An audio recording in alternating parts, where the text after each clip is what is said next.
It's one of those things where I don't like making this tight turn, stopping on one side of the stairs, starting on the other. It kind of ruins the whole flow. It's harder to mow, a lot harder to get the machine in there, and you got to do some hand packing. What I tell people is, if we can go in front of there, we can put a couple pavers or, you know, do something else in back of it. But if we go in front of there, we can go ahead and cut that down, flatten it out so there's no tripping hazard, but you also still have concrete there to hold your rock back. And it doesn't ruin the whole flow of everything. It all flows really nice, continue to go straight by and all the way through. Now obviously you're going to get some more footage out of that too. It's a little bit of handwork, but I don't think it's as much handwork as it will be to start and stop on each side of those. So I'll show you how I did this.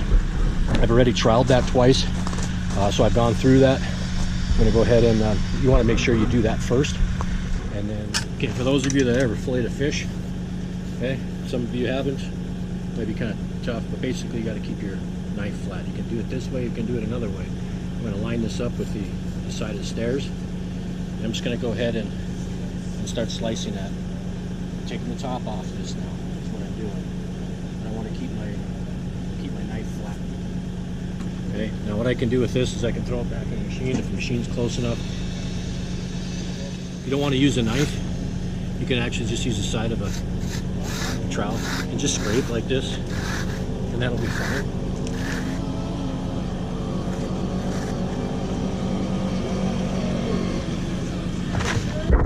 You can shut it off if you want. One thing you want to do is make sure that your ends are really flat. You don't want to go down too sharp because it's going to really be a pain in the butt to go ahead and trowel. And also you don't want to cut down below the front lip. Okay, right here. You want to keep it above that. It'll be less handwork for you to do with your 3/4 trowel. First thing I'm going to do is I'm just going to go ahead and pack this whole thing with my flat trowel. Not going to be that difficult.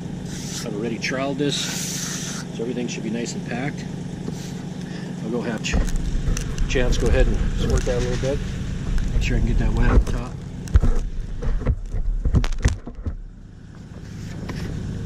I'm just trying to smooth it out.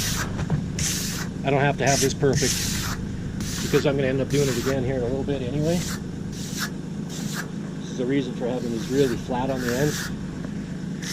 I think they look better anyway than going straight down. Okay, that's all I really need to do. You can see it's rough. Still got to do it again. I'm going to take my 3/4 trowel. Hopefully I can get a good shot of this. Okay, again, this is your 3/4 trowel. I'm just going to go ahead and tap it on the back, kind of pushing down, and I'm pulling in towards the curb. Just so I can round that off. Get that nice and packed. Lift up the front of that. This will be the same bend basically as the front.